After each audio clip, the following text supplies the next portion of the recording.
ছাত্ৰীসকল, শিৱসাগৰ জিলাৰ সমগ্ৰ শিক্ষা অভিযানৰ কুইক পৰীক্ষা ক্লাছৰুমলৈ তোমালোক সকলোকে স্বাগতম জনাইছোঁ। আজি মই সপ্তম শ্ৰেণীৰ ছাত্ৰ ছাত্ৰীৰ কাৰণে গণিত বিষয়ৰ এটা বিশেষ পাঠ তোমালোকৰ লগত আলোচনা কৰিবলৈ আগবাঢ়িছোঁ। ছাত্ৰ ছাত্ৰীসকল, আমি ইতিমধ্যে ষষ্ঠ শ্ৰেণীত কিছু কথা আলোচনা কৰি আহিছিলোঁ আৰু তাকে প্ৰথমতে মই অকণমান অনুকীয়াই ল'ব খুজিছোঁ। মোৰ ওচৰত তিনিটা বল আছে।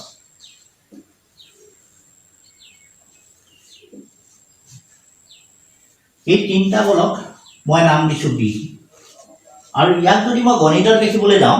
গণিতত লিখিলে মই সেইটো লিখিম যে তিনিটা বি মানে 3B,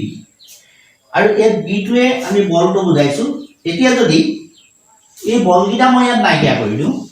তেতিয়াহ'লে ই হৈ যাব 3B। বি মানে কি আমি নাজানো। তো এনেকুৱা ধৰণৰ যেতিয়া কোনো এটা ইংৰাজী বৰ্ণমালা দি এটা গণিতত কিবা এটা কথা আমি প্ৰকাশ কৰিম, তেতিয়া সেই তেনেকুৱা ধৰণৰ যিবিলাক ৰাশি, সেই ৰাশিবিলাকৰ কথা আমি ইতিমধ্যে আলোচনা কৰি আহিছোঁ, আৰু সেইবিলাক ৰাশিকে আমি নাম দিছিলোঁ বীজগণিতীয় ৰাশি।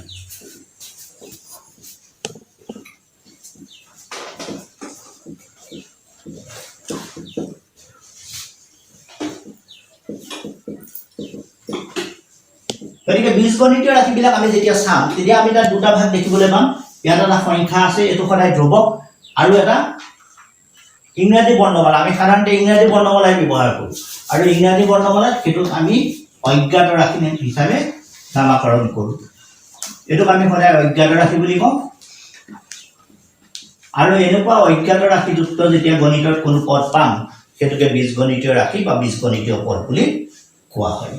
গতিকে আমি এতিয়া ইংৰাজী বৰ্ণমালাবিলাক সাধাৰণতে ইয়াত কি কি ব্যৱহাৰ কৰিব পাৰোঁ। কেতিয়াবা প্ৰশ্ন উঠে যে বি ব্যৱহাৰ কৰিম নে এক্স ব্যৱহাৰ কৰিম নে কি ব্যৱহাৰ কৰিম। ইয়াত ইংৰাজী বৰ্ণমালাৰ দুটা বৰ্ণমালা অ' আৰু আই, এই দুইটা বৰ্ণমালা বাদ দি বাকী 26টা বৰ্ণমালাৰ এই দুইটা বৰ্ণমালা বাদ দি বাকী যিমানবিলাক বৰ্ণমালা আমি পাম, প্ৰত্যেকটো বৰ্ণমালাকে অজ্ঞাত ৰাশি হিচাপে ব্যৱহাৰ কৰিব পাৰিম। আৰু বীজগণিতীয় ৰাশিবিলাক তোমালোকে যেতিয়া চাইছিলা ক্লাছ 6ত, তেতিয়া এনেকুৱা ধৰণৰ বীজগণিতীয় ৰাশি তোমালোকে পাইছিলা। মই 3x + 2 লিখিছোঁ, তো এইটো এটা বীজগণিতীয় ৰাশি। গতিকে এনেকুৱা ধৰণৰ বীজগণিতীয় ৰাশিবিলাকৰ কথা আমি ইতিমধ্যে ক্লাছ 6ত আলোচনা কৰি আহিছোঁ। আৰু এই বীজগণিতীয় ৰাশিবিলাকৰ কথা যেতিয়া আমি আলোচনা কৰি আহিছিলোঁ, আহোঁতে আমি আৰু এটা বিষয় ইয়াৰ লগত আলোচনা কৰিছিলোঁ, সেইটো হৈ গ'ল এই বীজগণিতীয় ৰাশিবিলাক একোটা একোটা উক্তি হয়, আৰু এই উক্তিবিলাকে যেতিয়া দুটা উক্তি সমতা স্থাপন কৰিব, সমান হ'ব, তেতিয়া সেইটোক আমি এটা নতুন নাম দিছিলোঁ, আৰু সেই নামটোৱে হৈ গ'ল সমীকৰণ। যেতিয়া বীজগণিতীয় ৰাশিবিলাক কাৰোবাৰ সৈতে সমান হ'ব বা সমান বুলি আমি প্ৰতিষ্ঠা কৰিব পাৰিম, তেতিয়া তাকে কি বুলি কোৱা হয়? সমীকৰণ বুলি কোৱা হয়। গতিকে আমি আজি আলোচনা কৰিম তোমালোকৰ লগত সৰল সমীকৰণ। সৰল সমীকৰণনো আচলতে কি? তো সমীকৰণ হ'ল দুটা উক্তিৰ মাজত সমতা। কথাটো কেনেকুৱা ধৰণৰ? মোৰ ওচৰত 3টা পেন আছে, এই তিনিওটা পেনৰ দাম সমান। মোৰ ওচৰত 3টা পেন আছে, তিনিওটা পেনৰ দাম সমান, আৰু তাৰ লগত যেতিয়া মই 5 যোগ কৰি দিম 20 টকা হয়। মোৰ ওচৰত 3টা পেন আছে, তাৰ লগত মই 5 টকা যোগ কৰি দিম, আৰু সি কি হৈ যাব? 20 টকাৰ সমান হৈ যাব। তো এই যে মাজত যে মই সমান চিনটো দিলোঁ, এই সমান চিনটোৱে এইফালৰ উক্তিটো আৰু এইফালৰ উক্তিটোৰ মাজত সমতা স্থাপন কৰিছে, আৰু সেইকাৰণে কি হৈছে? সমীকৰণ। গতিকে আমি যেতিয়া সমীকৰণৰ কথা চিন্তা কৰিম, সদায় এই কথাটোৱেই চাব লাগে যে উক্তি দুটাৰ মাজত সমতা স্থাপন কৰিছে নে নাই। আৰু উক্তি দুটাৰ মাজত সমতা স্থাপন কেতিয়া কৰিব? যেতিয়া এই পিৰ কাৰণে এটা নিৰ্দিষ্ট মান থাকিব। পিৰ কাৰণে যেতিয়া এটা নিৰ্দিষ্ট মান থাকিব, তেতিয়াই উক্তি দুটাৰ মাজত সমতা স্থাপন হ'ব, আৰু এনেকুৱা ধৰণে সমতা স্থাপন হ'লে সেইটোক আমি সমীকৰণ বুলি ক'ব পাৰিম। যদি এনেকুৱা হয় যে 3p + 5 is greater than 20 হয়, বা 3p + 5 less than 20 হয়, 3p plus 5 20তকৈ ডাঙৰ আৰু 3p plus 5 20তকৈ সৰু তেতিয়াহ'লে কিন্তু ইহঁতি দুইটাই সমতা স্থাপন নকৰিব গতিকে ইহঁতক আমি সমীকৰণ বুলি ক'ব নোৱাৰিম গতিকে এতিয়া আমাৰ প্ৰশ্ন হ'ল যে p ৰ নিৰ্দিষ্ট মানটো কি হ'ব আৰু সেই p ৰ নিৰ্দিষ্ট মানটো নিৰ্ণয় কৰাটোৱে হৈ গ'ল সমীকৰণ এটাৰ সমাধান আৰু আমি ক্লাছ 7ত আমাৰ কৰিবলগীয়া কাম এটাই যে এনেকুৱা ধৰণৰ সৰল সমীকৰণবিলাক আমি কি উপায়েৰে সমাধান কৰিব পাৰো সেইটোকে আমি চাব লাগে তো ইয়াত আমাৰ দুটা পদ্ধতিৰ কথা কৈছে যে সমতা স্থাপন কৰিব লাগে তো সমতা স্থাপন কৰিবলৈ যাওঁতে আমাক উলিয়াবলগীয়া বস্তুটো হৈ গ'ল এই অজ্ঞাত ৰাশিটোৰ মানটো উলিয়াওঁতে হৈ গ'ল সমীকৰণ এটাৰ সমাধান আৰু সেই পিৰ নিৰ্দিষ্ট মানটো কি সেইটো আমি উলিয়াবলৈ যাওঁতে আমি সমতাৰ উক্তি কেনেকৈ প্ৰয়োগ কৰিব পাৰোঁ আমি চাম যে ইয়াত 5 এটা যোগ হৈ আছে গতিকে আমি ইয়াৰ পৰা 5 এটা বিয়োগ কৰি দিলোঁ আৰু এইফালে যেতিয়া 5 এটা বিয়োগ কৰি দিম তেতিয়া কি হৈ যাব 20 ৰ পৰা আমি 5 এটা সমানে বিয়োগ কৰি দিম বিয়োগ কৰি দিলে 5 ৰ পৰা 5 বিয়োগ কৰিলে 0 হ'ব 20 ৰ পৰা 5 বিয়োগ কৰিলে কি হ'ব গতিকে 3p plus 0 is equal to 15 গতিকে ইয়াত আমি চালো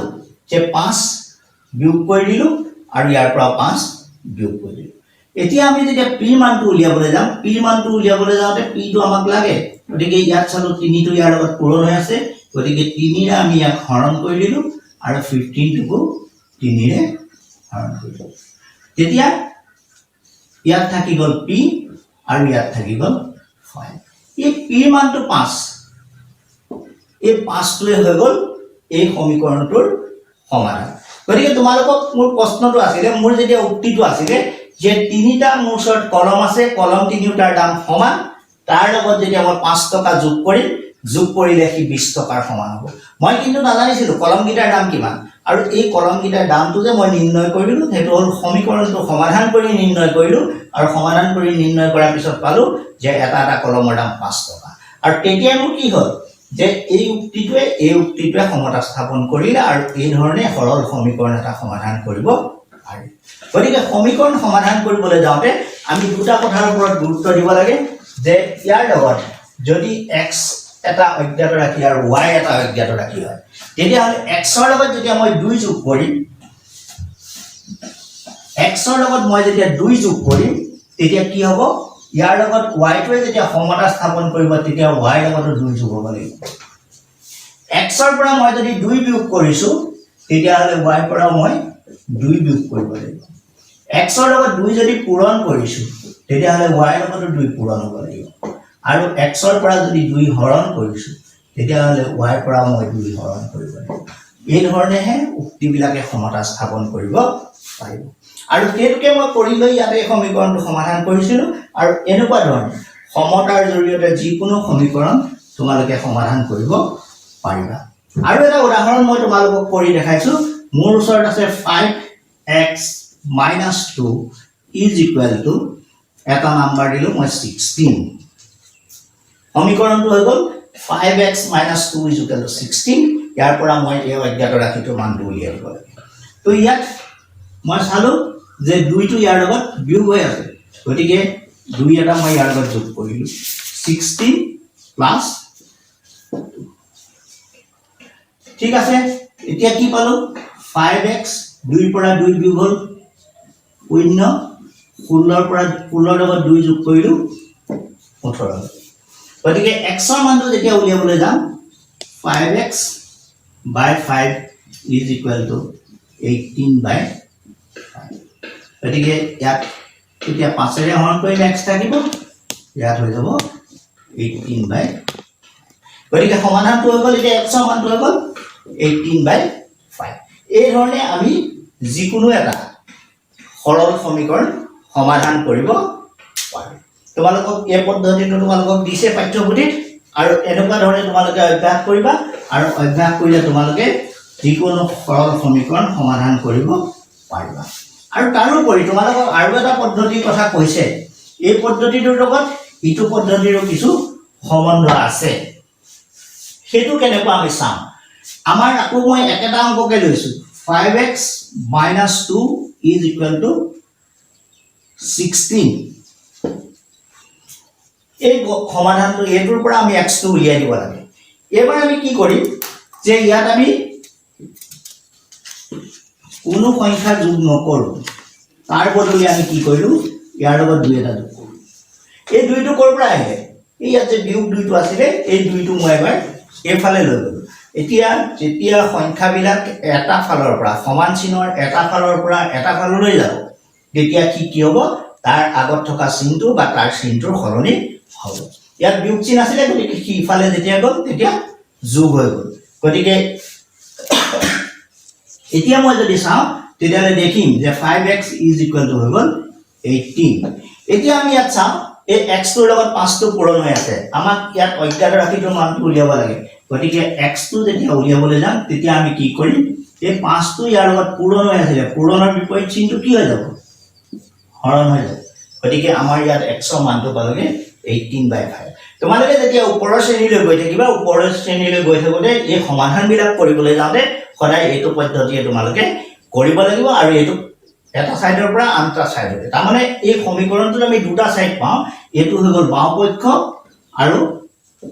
সমান চিনৰ বাওফালে থকাটো আমি কওঁ বাওপক্ষ আৰু সমান চিনৰ সোঁফালে থকাটো কওঁ সোঁপক্ষ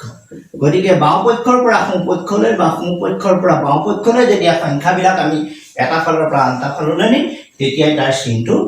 উল্টা হৈ যাব বিয়োগ হলে যোগ হ'ব যোগ হলে বিয়োগ হ'ব পূৰণ হলে হৰণ হ'ব আৰু হৰণ হলে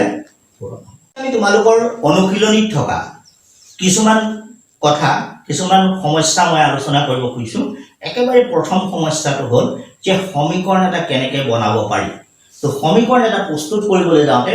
আমাৰ প্ৰথম কথা হ'ল যে যিটো উক্তি দিয়া থাকিব পাঠ্যপুথিখনত যিটো উক্তি দিয়া থাকিব সেইটোক আমি বাৰে বাৰে বাৰে বাৰে পঢ়িব লাগে তেতিয়ালৈকে পঢ়িব লাগে যেতিয়ালৈকে উক্তিটো বুজি পোৱা নাযায় সেইটোৱে হ'ল আমাৰ প্ৰথম কাম আৰু যেতিয়া বুজি পাম বুজি পোৱাৰ পিছত তাত আমি দুটা বস্তু বিচাৰিব লাগে এটা হ'ল কি দিয়া আছে আৰু দুই নম্বৰটো বিচাৰিব লাগে কি দিয়া নাই এই কি দিয়া নাইটোৱে হৈ গ'ল আমাৰ অজ্ঞাত ৰাশি সেই অজ্ঞাত ৰাশিটো আমি ধৰি লওঁ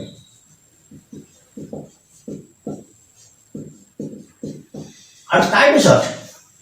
3 নম্বৰ কথাটো আমি বিচাৰিব লাগে আমি কি কৰিব লাগে এটা সমীকৰণ যেতিয়া আমি বনাব যাম আৰু সমীকৰণ এটা যেতিয়া সমাধান কৰিব যাম এই তিনিটা পৰ্যায়ৰ মাজেদি যদি আমি কেনেবাকৈ যাব পাৰো তেতিয়াহ'লে যিকোনো গণিতৰ সমীকৰণ আমি সমাধান কৰিব পাৰো কিন্তু একেবাৰে প্ৰথম কামটো হ'ল অংকটো বাৰে বাৰে পঢ়িব লাগে যেতিয়ালৈকে অংকটো বুজি পোৱা নাযায় তাৰ পিছত আমি বিচাৰিব লাগে কি দিয়া আছে আৰু তাৰ পিছত বিচাৰিব লাগে কি দিয়া নাই সেই নিদিয়াটোৱে হৈ গ'ল অজ্ঞাত ৰাশি আৰু 3 নম্বৰ কামটো হৈ গ'ল কি কৰিব লাগে সেইটো আমি ঠিৰাং কৰি ল'ব লাগে মই এটা উদাহৰণ তোমালোকৰ লৈছো 4.1 ৰ পৰা এটা উদাহৰণ যে এটা সংখ্যাৰ 5 গুণ 20তকৈ 5 বেছি আমি উলিয়াব লাগে এটা সংখ্যাৰ 5 গুণ 20তকৈ 5 বেছি আমাক কি দিয়া নাই যে সংখ্যাটো কিনো সেইটো দিয়া নাই গতিকে আমি প্ৰথম ধৰি ল'ব লাগিব ধৰা হ'ল সংখ্যাটো x ধৰা হ'ল সংখ্যাটো x কি দিয়া আছে আমাক সংখ্যাটোৰ 5 গুণ